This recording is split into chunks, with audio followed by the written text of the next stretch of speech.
Hey everybody, it's Anna.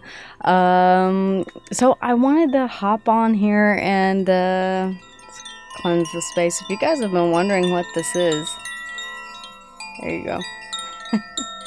I wanted to share with you the new space. So I was able to rearrange some things, and I just kind of wanted to do a reintroduction. So my name is Anna J Walner. I'm a clairsentient, empath, and intuitive.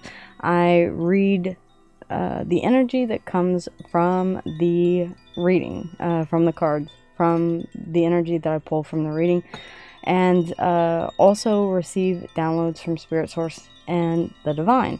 I'm an international best-selling author. I have a background in psychology, and oh gosh, let's see, what else? I do really well on camera, but it still makes me nervous. So,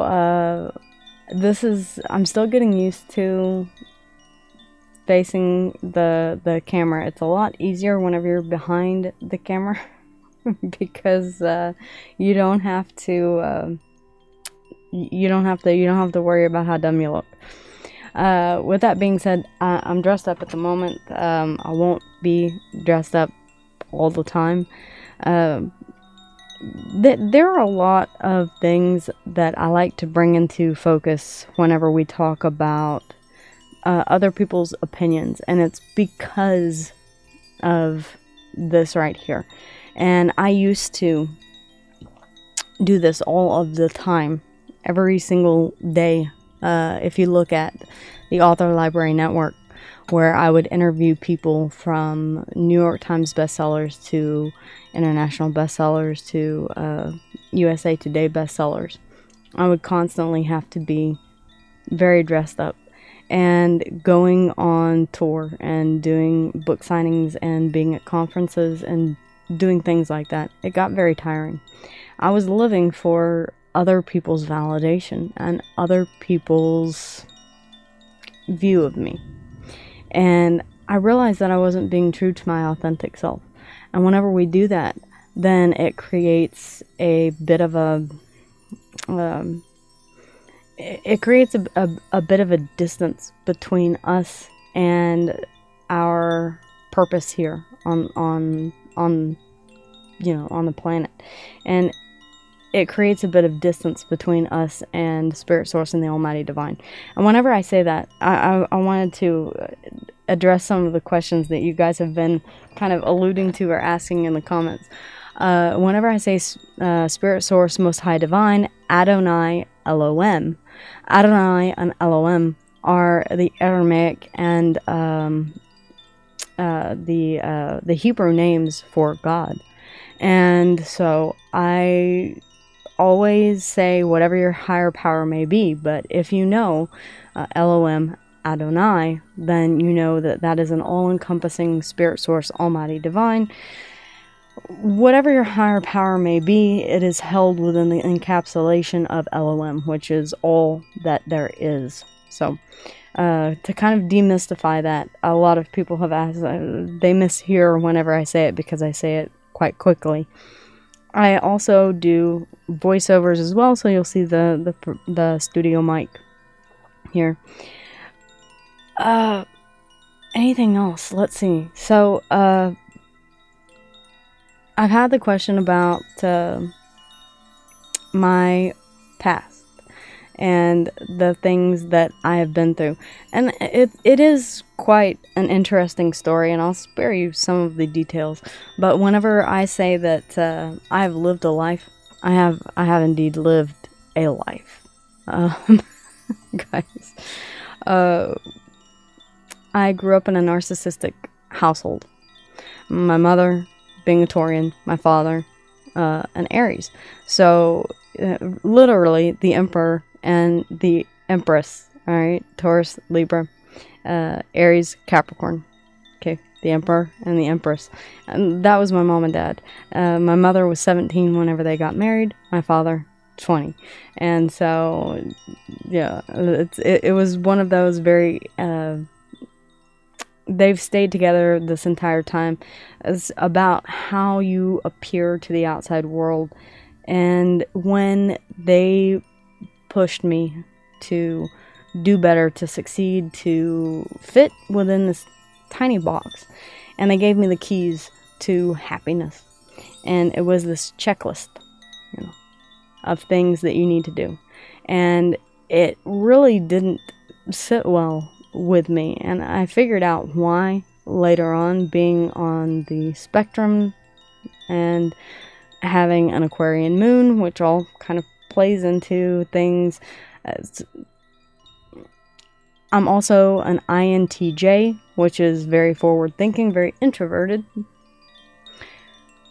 I also have the gift of empathy, so whenever I was around other people, I would be able to sense their emotions, and I was constantly on guard of what other people would think about me. I already had that complex of what would people think about me. And for my mother to continually say, well, what would people think about you? Well, you need to think of how you're coming across to other people, or you need to do this, that, and the other. And I was pushed to do a lot of things that I didn't want to participate in. I was in almost every single sport that you can be in, including competitive gymnastics and cheer. And I didn't fit in. I didn't like it, and I didn't like the other kids. Even to this day, I don't have any friends. I'm very much a loner. I'm very much a hermit. And when my daughter and I do go to places, there is a meditation that I do. I'll put my earbuds in at the park, and she has her Apple iWatch, so that I can keep track of her. Just for that. And so I'll make sure that I can see where she's at and all of that. And but yeah, I sit on the I sit on the grass. No towel, no yoga mat, no nothing, and I just absorb the energy from Mother Gaia, or the earth, the Schumann resonance, which is the frequency of the earth. Okay.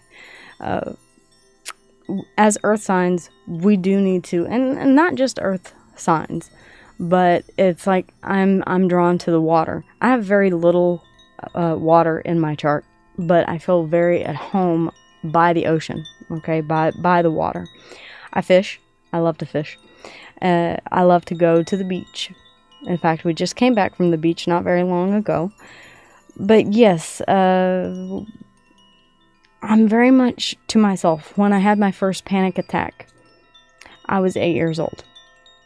I'd been having anxiety prior to that and didn't understand what it was. At Disney World, when I was 8 years old, I had my first panic attack at the Pirates of the Caribbean ride. And again, my mother, why are you acting that way? Why are you acting like that? Don't you people? You're embarrassing me. You're embarrassing me. And I was having a complete meltdown, a complete panic attack. And I was given a spanking for that, and I was made to get on the ride. And I'll never go back to Disney World again. Sorry, but I won't. I passed out in church. I was raised very, very Southern Baptist, and it was very restrictive. And it was something that I knew was not for me, not to get into too much of organized religion.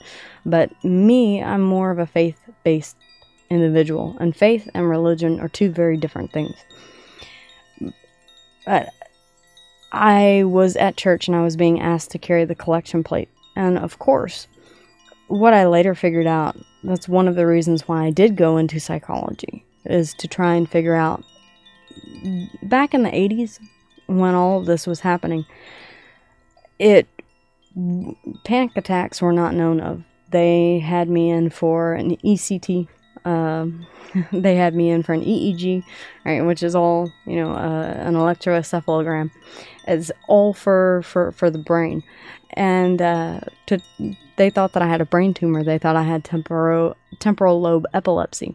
there will be times, I just want to let you guys know, that you will see my head shake uncontrollably, and I can't stop it. It's made me self-conscious over the years. It's one of the reasons why I don't do a whole lot of public appearances. I am self-conscious about it. It doesn't bother me too much, but it's called tardive dyskinesia, and it's something that you will develop if you take a specific type of medication for an extended period of time. In my case, it was not Klonopin, an anti-epileptic, Depakote. And the doctor at the time, he kept me on it. And now in my later years, I have tardive dyskinesia, and it's not too bad. But I was put in mental institutions. I went through a lot of these things, and I always felt this need to. I was always a people pleaser and needing validation from outside sources, because I never really got that from my parents. One of my mother's favorite lines was, "If you would just." And that's such a dangerous thing to tell a child, because it's like that carrot that's dangling in front of you. If I would just what? If you would just do a little bit better. If you would just go to this birthday party. If you would just... And there was always one more if you would just. And anytime anything was given to me, I have a very difficult time accepting gifts. And I've learned that this is because I was programmed from a young age to associate gift giving with, and that's one of the reasons why I've mentioned before in some of my videos, the love languages.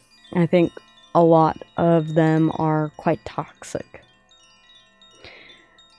There are much better ways. Acts of service, I think, is probably the healthiest love language that there is. That book does need to be sort of DX'd, taken out of the protocol for relationship therapy. I've never used it in practice for that very reason. But gift giving is... When I was given a gift, especially a gift of something great, like, a lot of people will say, well, you were born privileged. And I say, well, I was adopted at Houston Hospital. I was dropped off by my biological incubator, as I call her. And I later reconnected with her. And she called me a fraud at first until I provided her with proof that actually had her name on it, and at the time, and it was quite a humbling experience. And she was like, you're so lucky that I chose to keep you, that I didn't give, because I could have unalived you. And I was like, oh, thank you.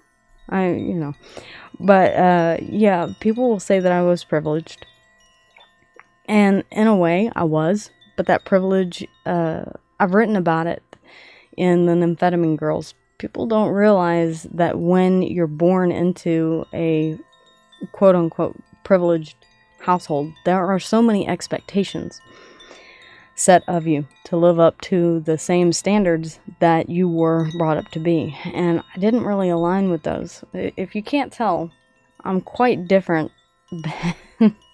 than I tried to fit into that mold and that category. It was not very easy for me to, and the more pressure that was put on me, the more anxiety that I had to conform. When I was given a gift, it was held over my head. After everything that I have done for you. So never say that. Oh, it's thundering outside if you guys can't hear. But yeah, after everything that I have done for you, you could at least ... And that is why I say, gift giving is, if it's from a true altruistic place, it's not necessarily something toxic. But if you're giving a gift with the expectation to receive something in return, then that becomes an issue where you're dealing with an implied duty of reciprocity, if that makes sense.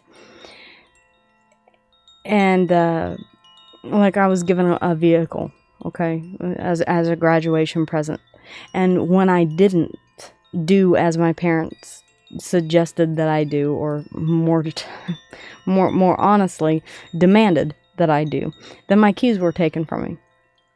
It was a form of punishment. I was 18, 19 years old. I was an adult, but I was still living at home. And if you're going to live under this roof, you're going to abide by these laws.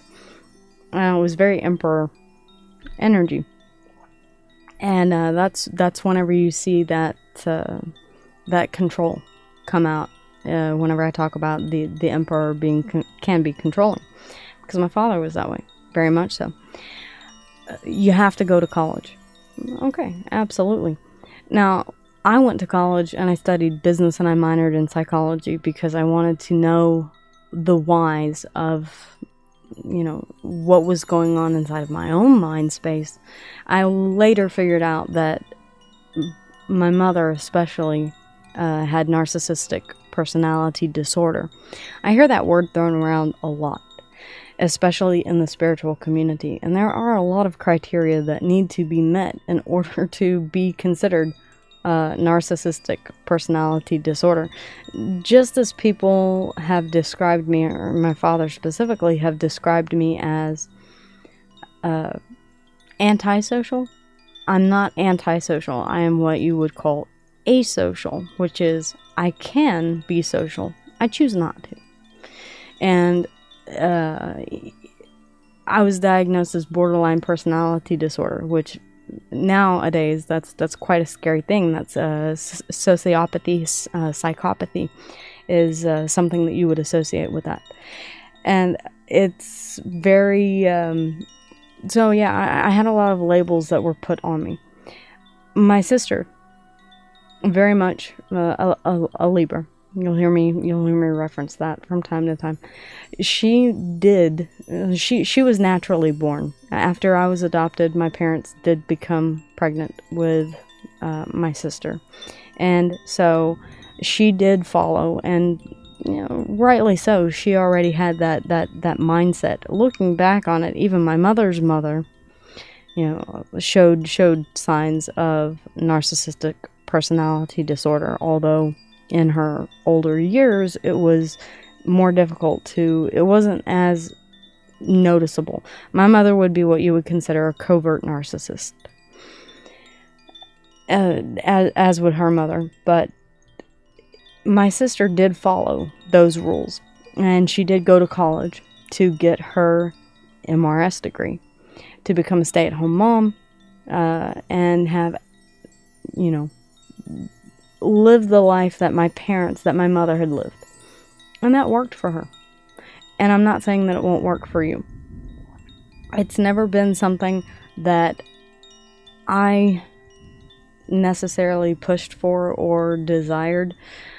Being a Virgo, we don't do well just sitting and not doing a whole lot. So even though I do, I am, able to be at home, I stay busy while at home. So I can't not be busy. I can't not be creating things. I cannot not be working, if that makes sense. But yeah, she did. She followed the rule book. She followed the guides. She checked off all of the boxes. And then she ended up being divorced. And it's this entire cascade of everything, that the recipe for success that she followed to the T, it came crumbling down, because marriage has changed since my parents were married. During those times back in the 60s, the 70s, the 50s, right, you did not get divorced, and that was just something that you did not do, right? It didn't matter. There weren't even laws yet that prohibited marital essay. Us. Okay. There were no laws. There are laws now that say that is unlawful, that you cannot force your partner, whether or not you are married or in a domestic partnership, to engage in physical activity. A lot has changed. And so when she did get divorced, it was as if this curtain fell off, and the man behind the you know, like at the Wizard of Oz, the curtain was pulled back, and she was like, you know, I thought I was happy, and I was happy. I'm not happy anymore.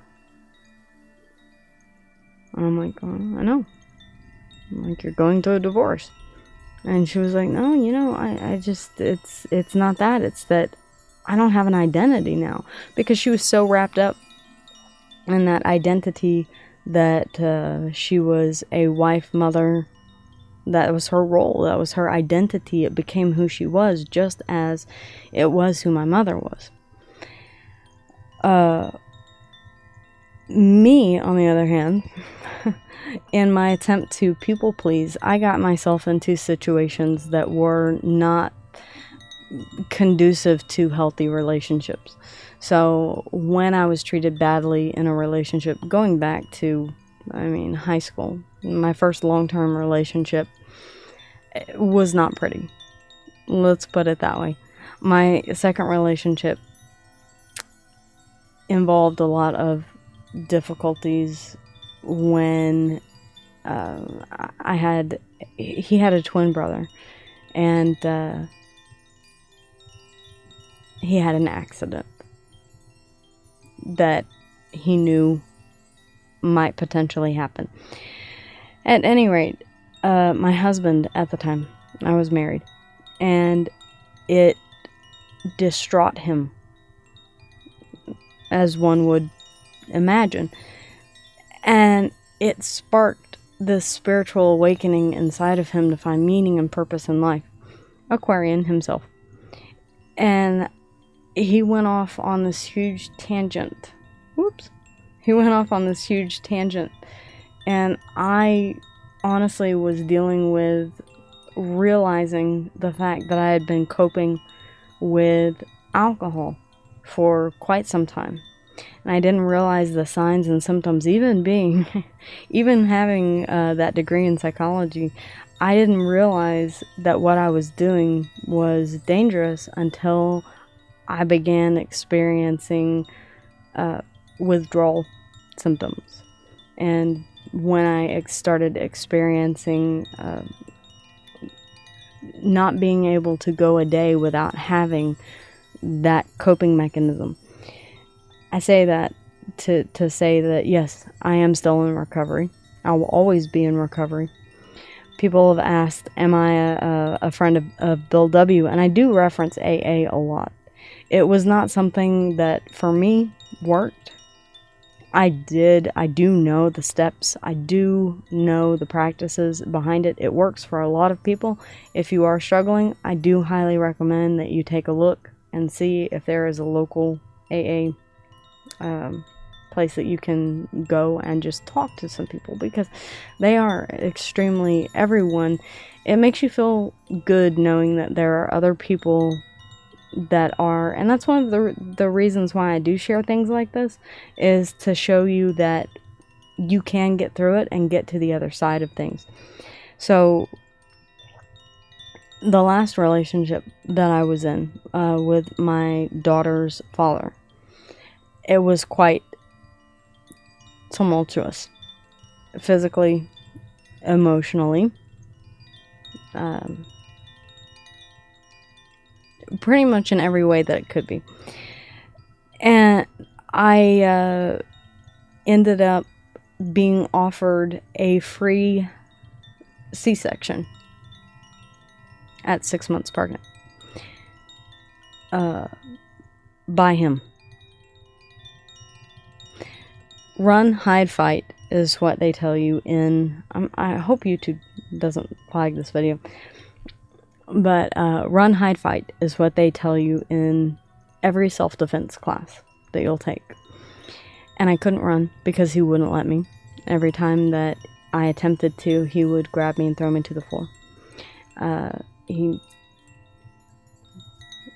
Until I nearly passed out. And yeah, it was a bad situation. I found myself fighting for both myself and for the child inside of me. My daughter, who is now 4 years old. And by doing so, I did actually have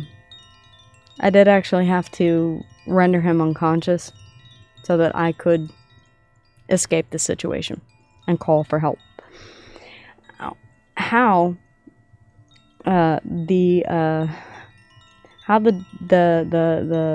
judicial system decided that the charge should be placed on me, I have absolutely no clue, other than to say that most likely it was because he would have sat it out in jail and I would not have, so they got the money out of me. But yeah, at 6 months pregnant, I was in jail for a night, and so I tell my little one, I was like, you know it or not, you were in jail. I don't hold anything back from my kid. One of the worst things that my father ever said to me was, I have my reasons. And if you've ever had anybody say that to you as a Virgo, all right, knowing that your quest for knowledge and for understanding of things, and someone is so dismissive and says, you know what, I have my reasons. I'll never say that to my child. Never. If she asks me a direct question, I will give her a direct answer. Okay, hopefully no children are watching this. But, Mommy, is Santa Claus real? So, the idea of Santa Claus is very, very real. Is there a man that flies from the North Pole in a magical sleigh, driven by 8 reindeer, that climbs down because we moved into a duplex that does not have a fireplace. We've never had a fireplace, actually, even in the old house. And she's like, well, he's supposed to come down the chimney. We don't have a fireplace. And she's smart. She really is. And I'm like, yeah. I figured it out whenever I was about 6 or 7 years old, and I was like, yeah, I'm gonna level with you. I was like, it's a fun game that parents play. Okay, it is. It's a fun game. It's a secret game, so you've got to keep it secret. But it is a fun game that mommy and daddy like to play, that parents like to play. And so, yeah, I'm very upfront and honest with her because I don't want that sense of ambiguity. I do allow her a lot of freedom. I don't constrain her or tell her what to think. I don't force any belief system upon her. I want her to go to mass if she wants. I want her to go to her father takes her to what is it? Blanking now, because I haven't been for so long, but Bible study. What is it for the kids? Anyway, but yeah, before church, and so she goes to that. And if she wants to go to temple, if she wants to go to mosque, if she wants to do whatever it is that she wants to do, I'll be completely fine with that because it's her own path to decide, and I want her to be able to decide that path. Whenever I was younger, I was very into computers. I was very into Nintendo. If I would have stayed on that track, I was put into a gender stereotype by my parents. Girls don't play video games. Well, that's considered hot now. But yeah, girls don't play video games. Girls don't sit on the computer. And that's mostly what I do. And so I'm very good at electronics. My daughter is the same way. If I would have stayed the course and kept that vision, there's no telling at that age in the 90s what I would have gotten into. I could have been on the back end of Amazon AWS or Facebook or what have you. I could have been one of the people involved in the very genesis of, before Facebook was even invented, whenever there was still MySpace. Oh my God, do you guys remember MySpace? But yeah, whenever all of this stuff was happening, we had dial-up internet. And it would take 45 minutes to download a 5-minute video, right? I still remember that, trying to download the trailer for Titanic, and I had to let it sit overnight. 1993. Oh my God. Yeah, I'm old. Well, you can tell. But yeah, it's I don't judge at all on anything. This is a judgment-free zone. I understand that sometimes there are relationships that don't work out. I understand that there are more intricate things than what you can see in the cards, which is why I try and take a psychological approach to some of the certain things. If I see a third-party situation, third party can mean many different things. I also want to address the fact that Tarot is something that I will always tell you. Okay, if you're concerned, and by the way, the background here, I am after taking the DNA tests and everything like that, trying to find my biological heritage, I'm of Nordic and Irish descent. So, yes, I do have the runic things behind me. I also have what's called a sympathetic ear. So, whether or not it's British or whether or not it's Australian, I'm able to pick up on different dialects, and I do that subconsciously.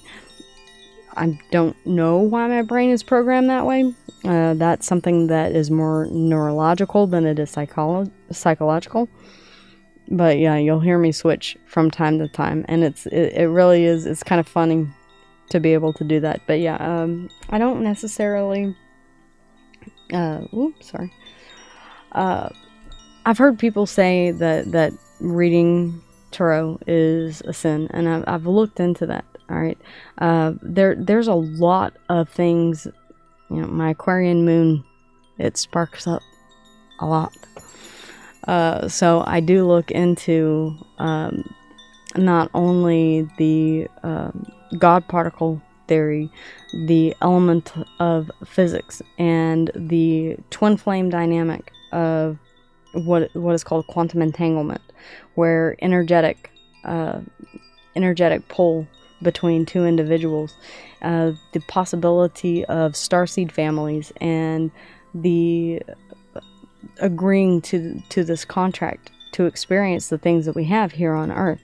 And although I've been through a very, very difficult time, and all of these towers that I have experienced in my life, they've brought me to this place of being able to say, I am not a victim. And I will say that. And I got mad at the assistant district attorney. In fact, the judge had to kind of, because I said, I will not be referred to as that whenever I was going through trial. I said, I won't be referred to as a victim. I'm a survivor. My daughter is as well. We are both survivors. And that's one thing that I really do want to impart on people, is that mentality of, everything happens to me. Everything happens to me. Everything happens for you. That tower is meant to come in to help you realize something that you did not realize before. And getting back to, if you'll notice, I have a very interesting train of thought. It will circle back around. A lot of people, and that's an INTJ thing, it's also an autism thing. I can't stop it. I'm very high functioning Asperger's. And so it's like trying to put cable through dial-up, cable internet through a dial-up. So sometimes I'll trail off, but I'll always come back to that central point. Whenever I speak about the energies that are at play it is for that moment. I'm not trying to prognosticate the future. Whenever I do say the potential outcome, I want you to be very, very clear on the fact that I mean that we are on different timelines. Do I believe in the multiverse? Absolutely, I do. Do I believe that there are multiple different timelines at shift and in play? Absolutely. Every choice, every decision that we make in this journey that we call life puts us on a different timeline and a different trajectory. There's also the Wheel of Fortune. All right? There are forces at work that are greater than what we can ever imagine. The universe in and of herself, and I say her because the universe is about birth. She is the Empress energy, the true Empress. It's about giving birth to the sun, the stars, every solar system out there. So in that way, I consider the universe to be a female entity. But there are things that are at play that are well outside of anything that these cards can tell you. The only thing that I can do is tell you the energies and the situation that is coming through at this very moment. Anything in the future is always subject to change. Not only is there divine intervention, manifest destiny, fate, and I know people are a little fickle on that word fate. You say that you can change your fate. Well, there are some things that you can change, and there are some things that you are meant to do that are essential for you to ascend to a higher timeline and a higher level and to continue to raise your vibration.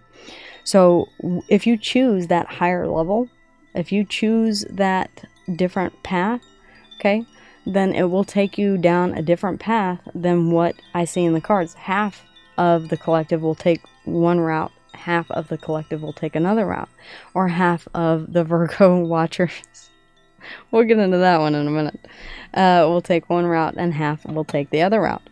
I am, in fact, addicted to Rebel. Sorry, not a sponsor at all. Okay, I wish. That would be nice.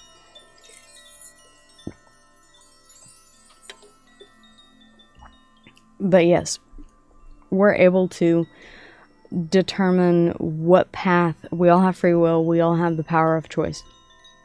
And with every choice that we make, and not even that, with every word that we speak out into the universe, we're calling into fruition the things that we desire.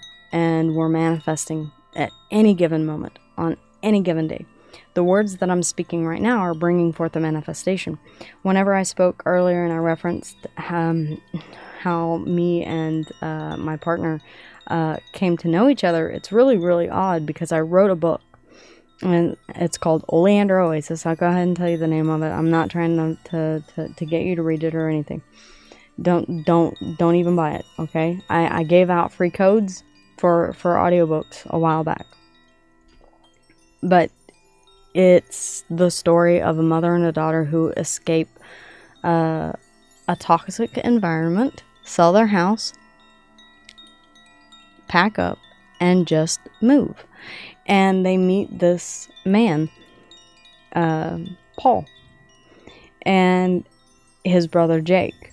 And it's so wild how my partner is very similar in so many ways, because whenever I wrote it, what I was writing is the kind of person that I wanted in my life, not from a physical standpoint, but from an emotional standpoint. That feeling of safety, of having gone through some of the same things, that ride or die. I mean, I say ride or die, that I don't literally mean ride or die. But yes, that devotion, that type of energy that you have with someone where you're able to see past the physical and see past the flaws and the challenges and accept someone for who they truly are. And there's a deep, deep soul bond type of love that the two characters in the book share. And it's really eerie how my partner embodies a lot of those things. And we joke about the fact that when I moved into, you know, where I am now. I said, you know, I let go of any and all restraints. I let go of anything that is not for my best and highest good, and I open myself to the universe for that which is destined to be in my life. And I gave myself up to the universe, to Spirit, Source, and the Almighty Divine to guide my path and whatever may come into that path. And with that being said, that's whenever I met David. And yeah, it's really uncanny. He actually listened to the audiobook and he was like, "This is weird. This is really weird." I said, "Tell me about it." I know. You are able to script your manifestations. Who would have known? So whenever I say, you know, the magician is only half of the work, whenever you say or speak your intentions into the universe, that in and of itself is a call to the universe and saying, this is what I would like. You know, you put in your order to the universe, but it also requires you to be open to whatever it is. Because whenever I first met him, I said, "Oh, you're not my type." I was so mean.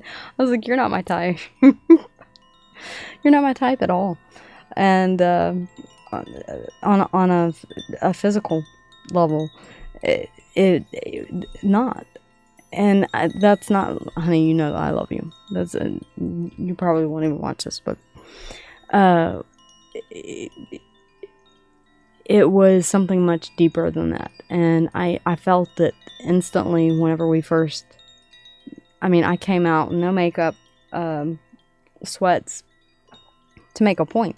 You know, this is me, raw, unfiltered, uncensored. Whatever you see on, you know, whatever you see on the social media websites is not an accurate picture. It's not an accurate portrayal. And so we get caught up in that a lot, and it's very difficult to date whenever you have an online presence because people do their research.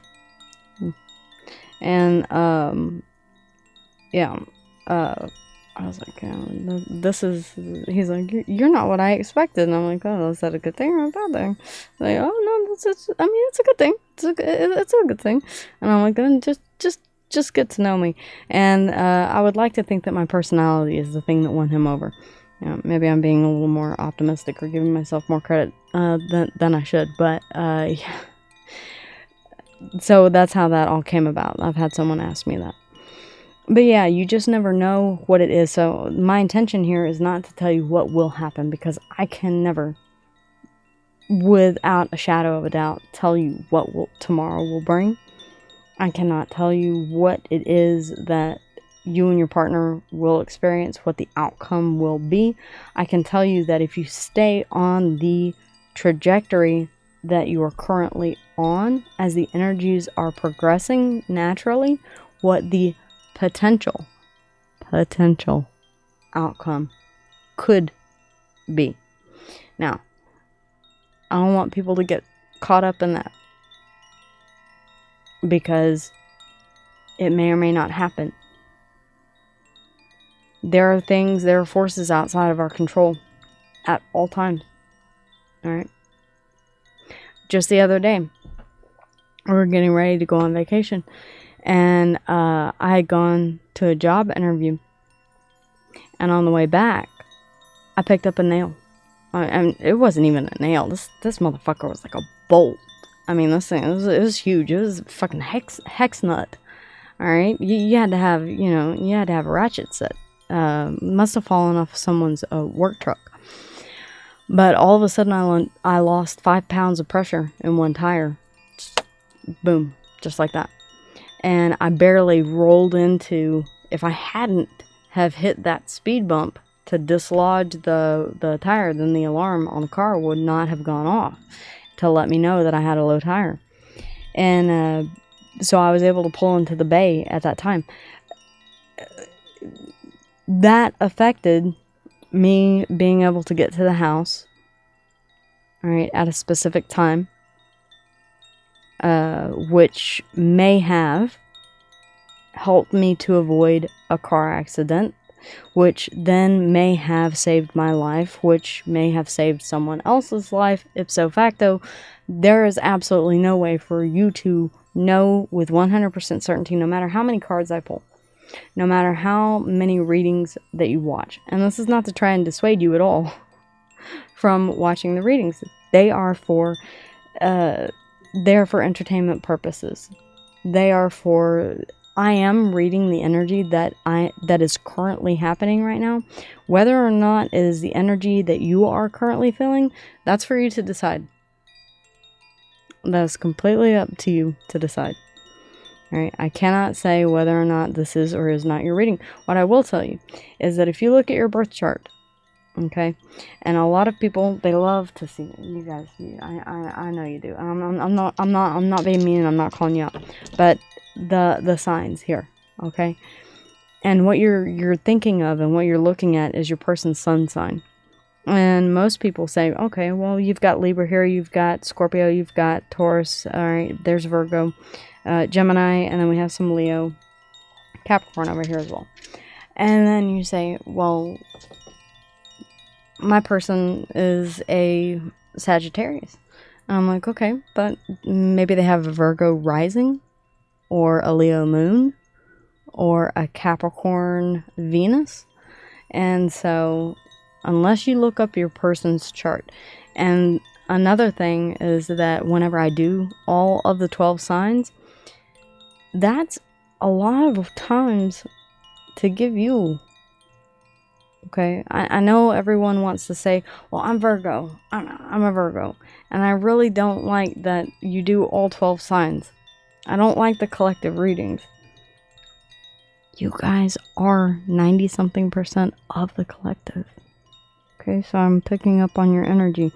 If you've ever gone and looked at just the what you need to know, and then you've gone back and you've looked at the mornings, the collective message, the energies are really similar.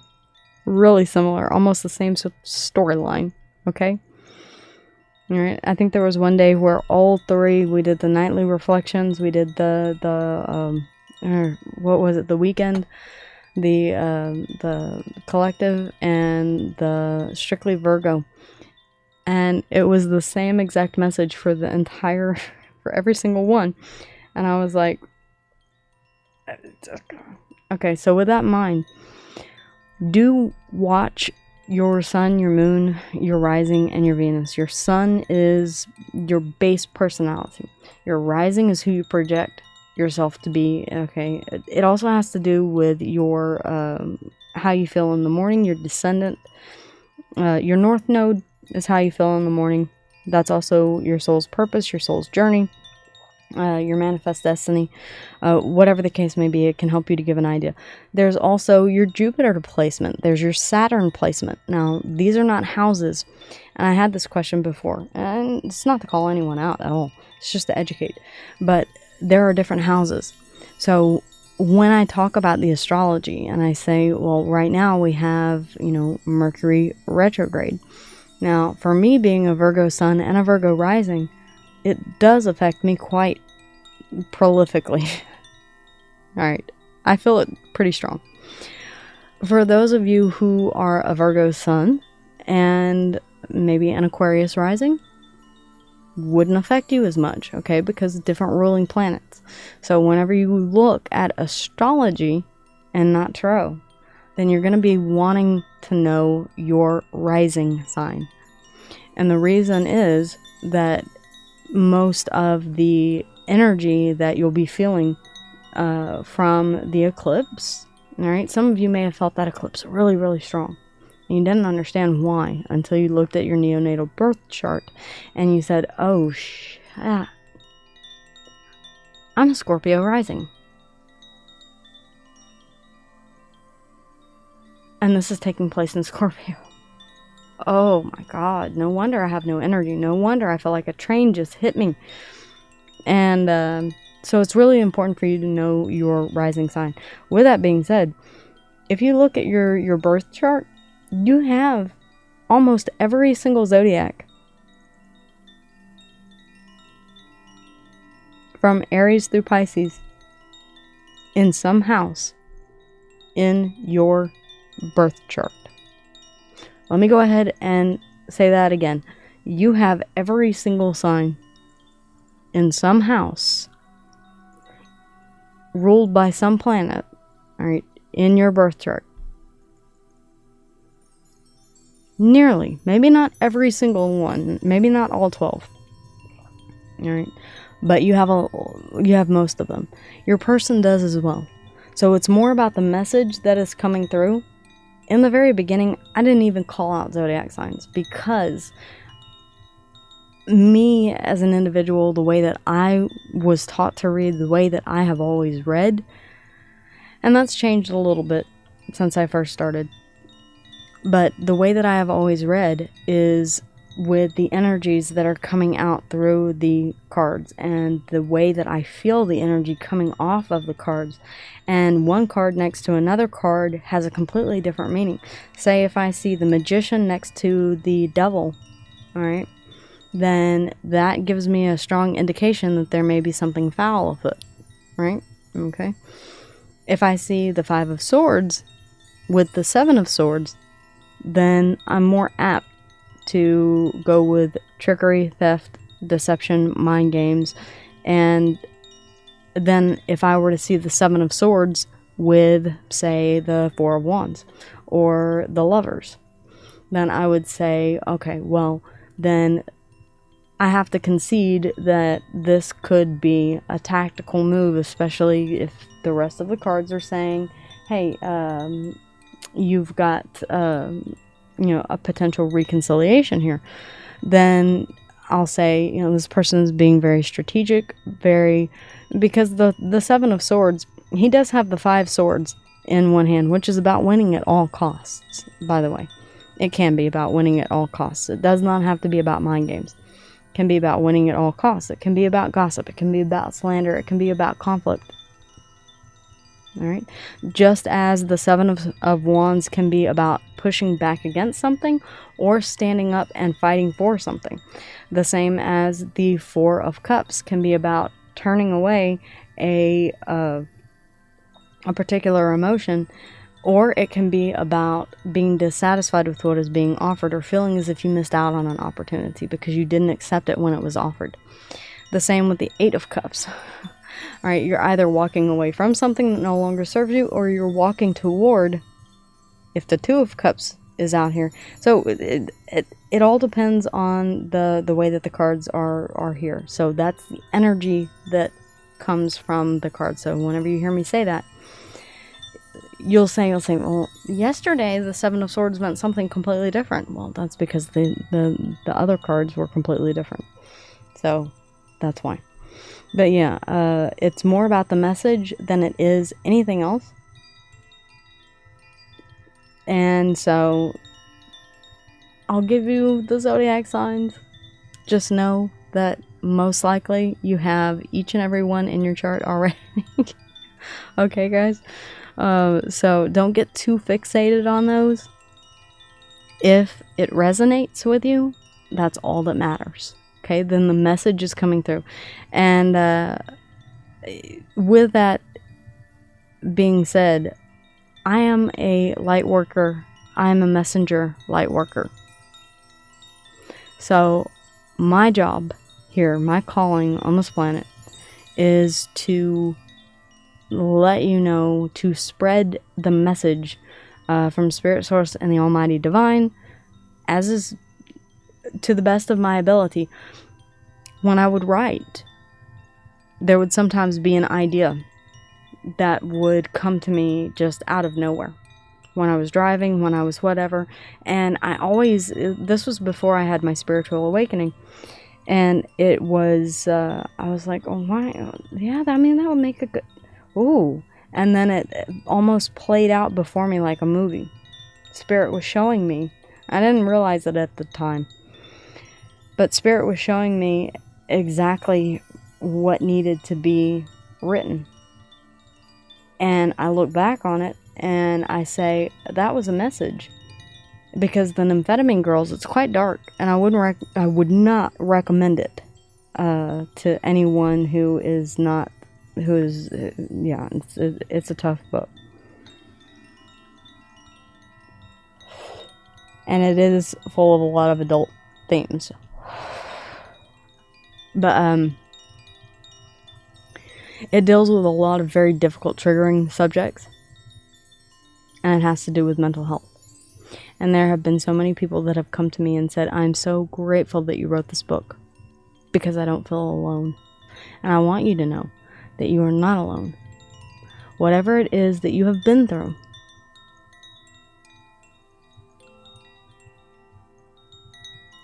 this is a safe place. Okay? Not only have I dealt with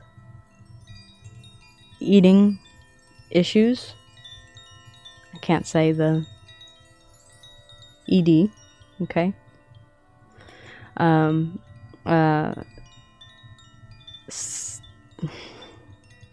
There's no good way for me to say because YouTube is gonna flag everything. But dealing with I'm considering getting a tattoo here on this forearm. So I've been through a lot of things. I'm still in recovery. I will always be in recovery. It doesn't bother me anymore to be able to see an ad for an alcoholic beverage. It does not bother me anymore to, no, I can't. I wouldn't be comfortable really going and hanging out in a bar with a lot of people who were imbibing.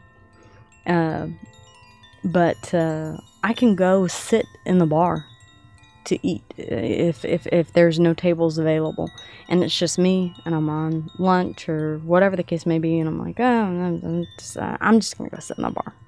It doesn't bother me. My daughter and I, that's where we typically like to sit because, you know, it's anyway.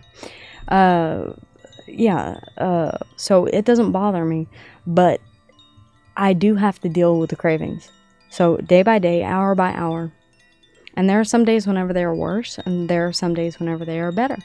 And I never know what day that will be. And I never know what might trigger that. So I'm always conscious to do those mental check-ins. That's why I tell you guys the shadow work is so important. And it's because it goes back to, Carl Jung. One of the founding fathers of modern psychology. We often think of Freud and, Pavlovian, Pavlov. But we also, and that's what my parents tried to do to me, was Pavlovian reprogramming. Because I was not a genetic offspring, they tried to over-nurture my inherent nature, and then by doing so, that built up a lot of resentment toward them, and it made me start to question who I was at a very core base level. And it took a lot of shadow work for me to realize that I'm really good just the way that I am. There's nothing that ever needed to be changed about me. I was made unique for a reason, for a purpose. And in realizing that, I was able to let all of that other stuff just fall away. You know, I wake up most days and I don't put on any makeup. I don't mind going to the park in just comfy stuff. I don't have a problem being open and honest about anything. If you guys have any questions, you're more than welcome to hit me up. And I'll answer you honestly. Because honesty, I was always told to hide you're crazy. And what would other people think? And that almost led to, you know, pretty much being encouraged to paint a picture, fudge the truth just a little bit. And so, yeah, that's anyway. But honesty, one of my big things, okay? Honesty. If I cannot trust you, if you cannot trust me, then we have no relationship. We have no rapport. Actions over words.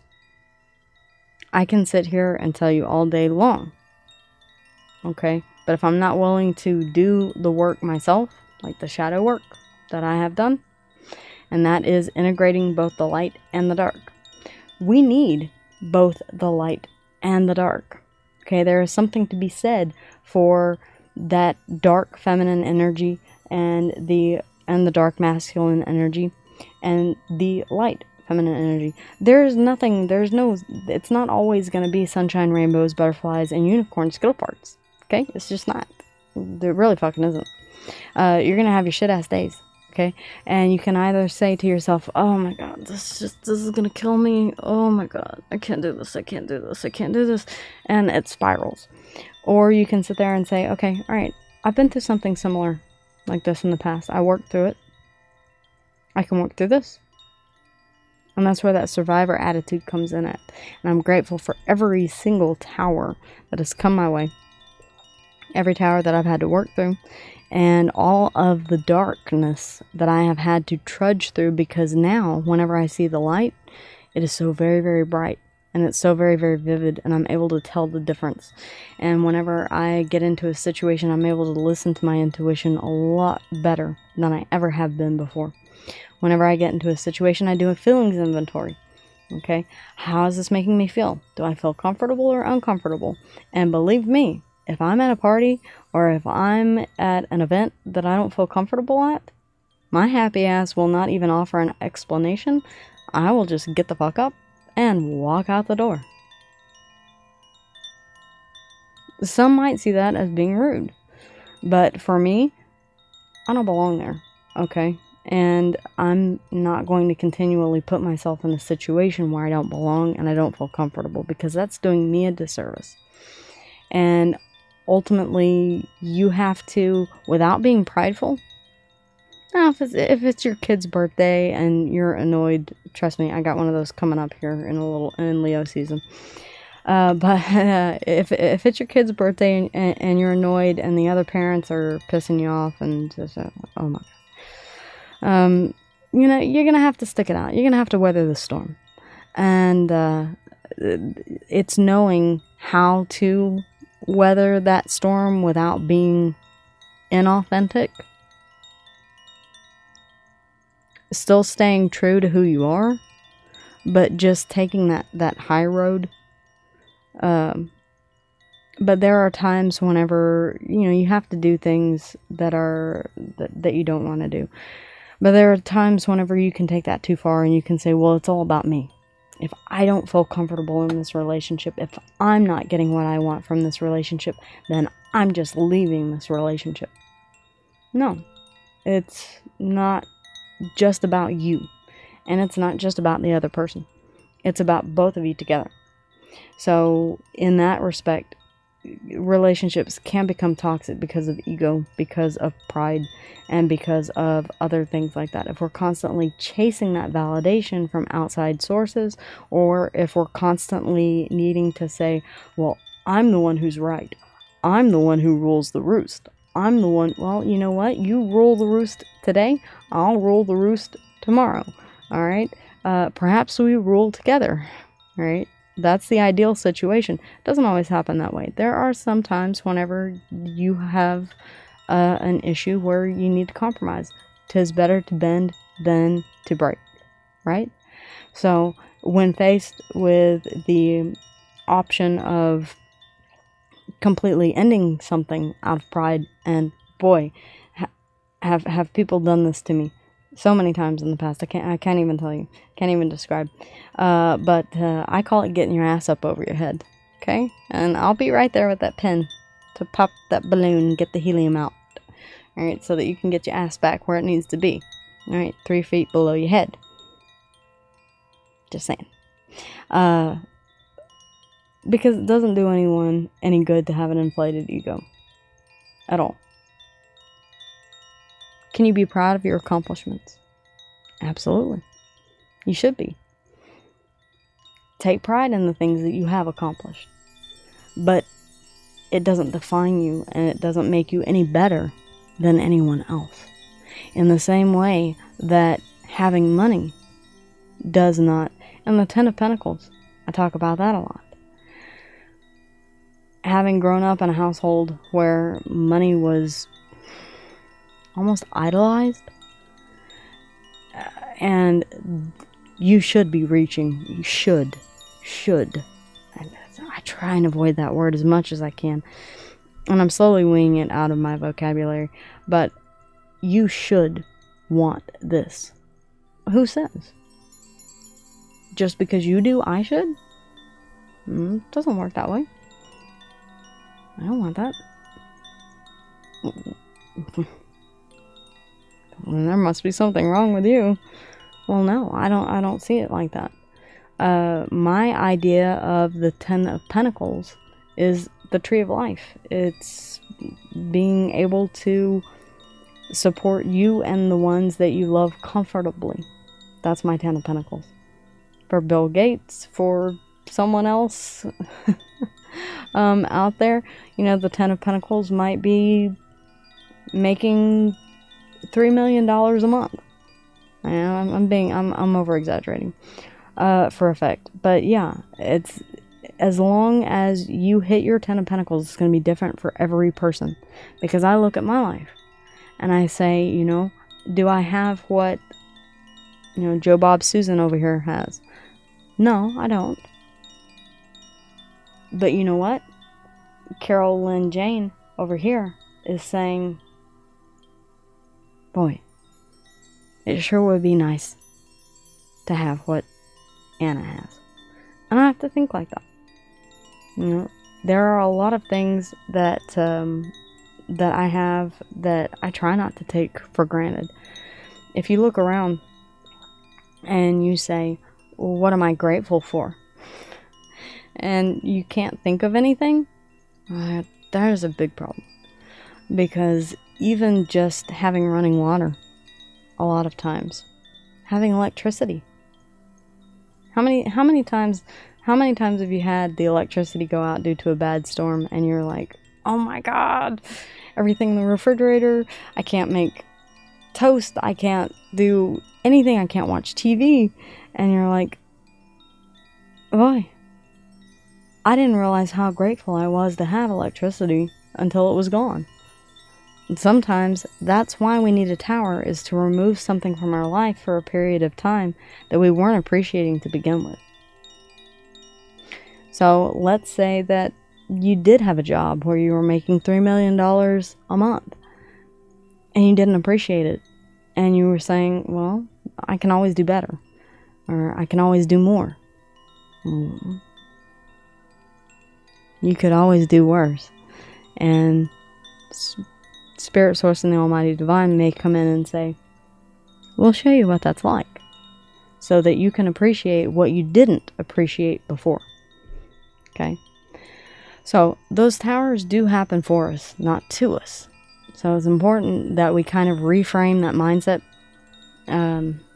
I've covered a lot here from a psychological perspective as it relates to some of the things that I have talked about. But just know, guys, that I'm here. This is a safe space. I do understand not every relationship is perfect. Not every situation is perfect. Human beings in and of themselves are flawed, imperfect.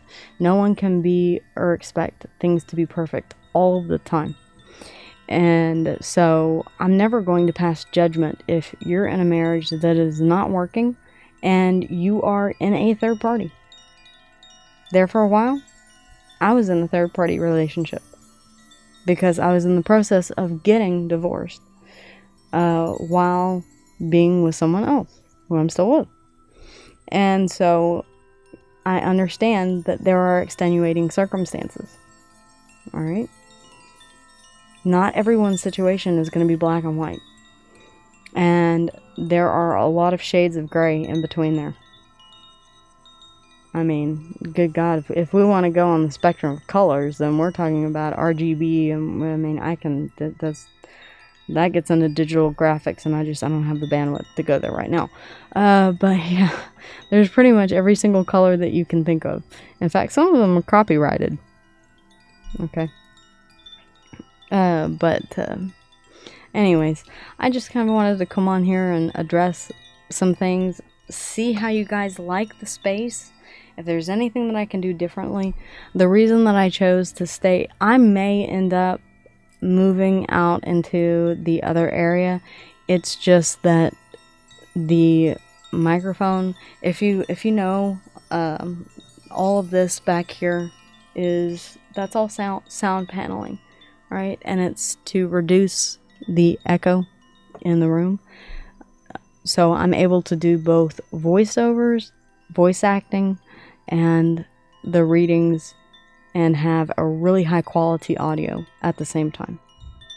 So that's why I choose to, and I'm able to, like the neighbor that just slammed the door over there, I'm able to duck those, those noises out, by having the paneling in here.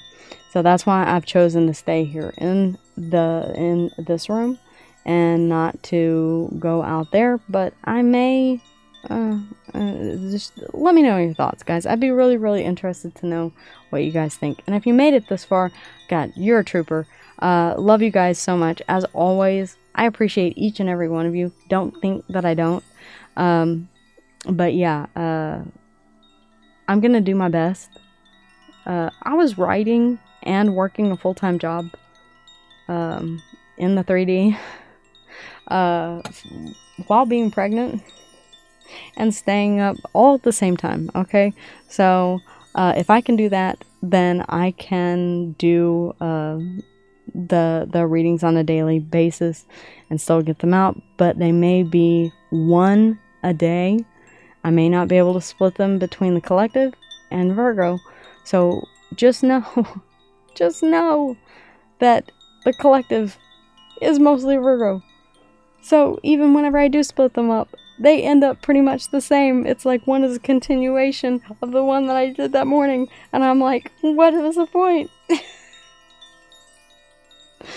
So, yeah, guys, just take the readings for what they are. And I hope this encourages you to check out other channels as well, that you may have thought, well, but they only do collective readings, not Virgo specific. I'm looking for that word Virgo. Okay. If it resonates, it resonates. All right. That's one of the things that I do want you to take away from this. And the fact that we all have the power to shift our timeline.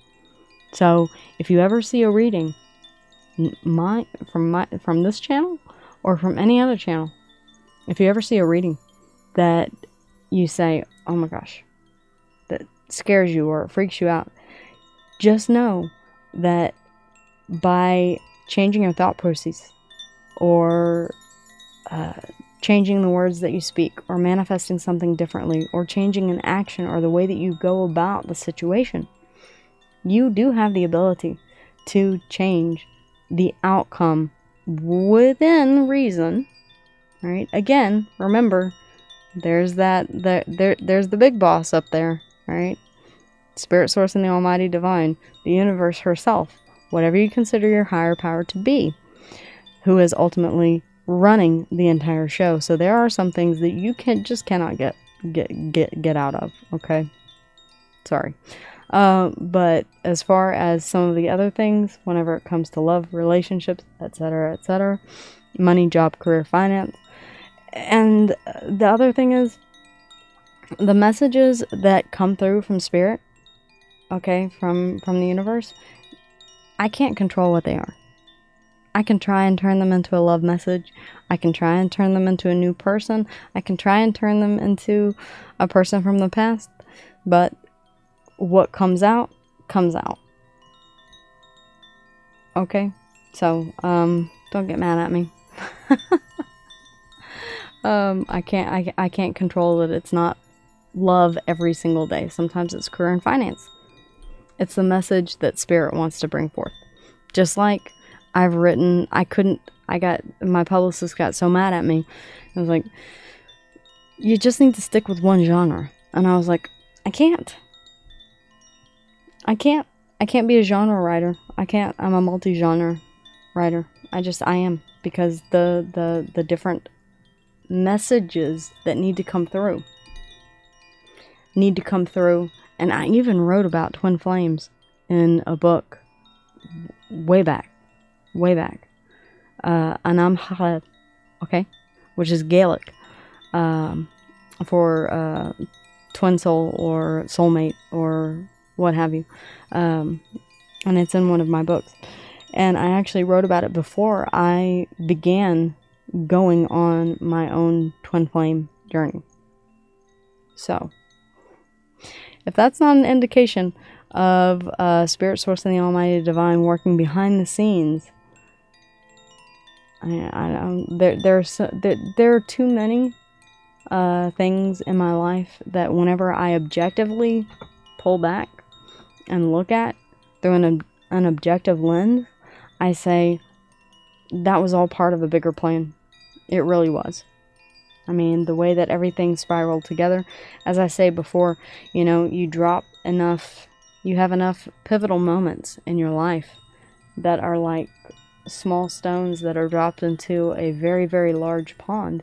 Eventually, it all comes together, they all meet, and that is whatever, and that's why I have to believe in the multiverse theory. But yeah, it all comes together, it all coalesces to become exactly what your life is today. So if we look back, and I go back all the way to the genesis of my birth, and I say, well, if Ed Saunders had not come to, and I still have not found my biological father, so that's the only reason that I'm throwing out his full name. If Ed Saunders had not come to Houston, Texas on holiday and met up with a woman named Hannah way back when, then I would never have been conceived. And I never would have been given up for adoption. And I never would have been adopted by these parents, grown up in the country, know how to drive a trailer, ride a horse, sing. It can go all the way down the rabbit hole if you want, to the very genesis of whenever you were created.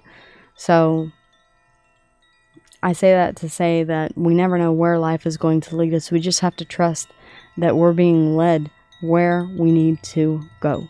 So the more, and you'll hear me say this a lot too, that which you resist persists. And it persists for a reason. It's because Spirit Source and the Almighty Divine is trying to get your attention and say, hey, wake up. Wake up. I'm trying to get your attention. Okay, guys? So, with that being said, you know that I love you. Alright? Please make sure to like, share, subscribe. I really, whenever I began doing this, it was a way for me to work out some of my own things. I decided to just start the YouTube channel. I had hoped that it would grow into something that would be sustainable. It looks like, unfortunately, it has not. And you know what? That's Spirit's plan for me. For me to get back into the workforce. And so, yeah, I will be eventually getting back to work. But I will do my best to still maintain the channel. Make sure that you like, share, subscribe. If the channel does continue to grow and I'm able to sustain that as a primary revenue source in addition to writing and other things as well, then I will continue to do that. Alright, I will do that. Alright, guys? But just know that I'm here for you. This is what I have been called to do, and I am doing my best. If you will let me know how I can, right? If you see a need that is not being fulfilled, please be vocal about it in the comments. Every like, every share, every comment helps to spread the word and to get the message out there and give people hope. And that's really what I was meant to do, is to go through all of the things that I have gone through so that other people can hear that and know that if I was able to do it, you're able to do it. Okay? You will get through it. You're stronger than you think. Trust me. I never in my life, and I'm not even telling you the whole story. I mean, there are some things that I can't say on YouTube. But yeah, there are things that that whenever I tell people, they're like, wow. Yeah, it is amazing that I have not, and it's part stubbornness, but it's also part faith as well. Don't get it twisted, all right? I have a lot of faith. And it's a lot that I draw on every single day in order to be able to put one foot in front of the other and get up every day, and one day at a time, 1 minute at a time, 1 hour at a time, 1 second at a time. Right? You got this, guys. Okay? I'm here to help champion you on. But only if I'm allowed to. So, like, share, subscribe. Let me know in the comments if you found this. What is this? I don't even know. What would you call this? Spilling my deepest, darkest secrets? I don't really have any secrets. You can ask me anything. I mean, not be respectful. Okay? I know I've got to be looking at like one particular person out there that's thinking something dirty right now. But yeah, be respectful. Please do on the channel be respectful. I do want this to be a safe space for people, for whatever the case may be. Alright, guys? Love, light, and so very many blessings. Not toxic positivity. Realistic positivity. Okay? There's choosing to see the positive in something, and there's choosing to see a cloud on every sunny day. Big difference. Big difference, guys. Alright, with that being said, I love you all, and I will see you guys here soon.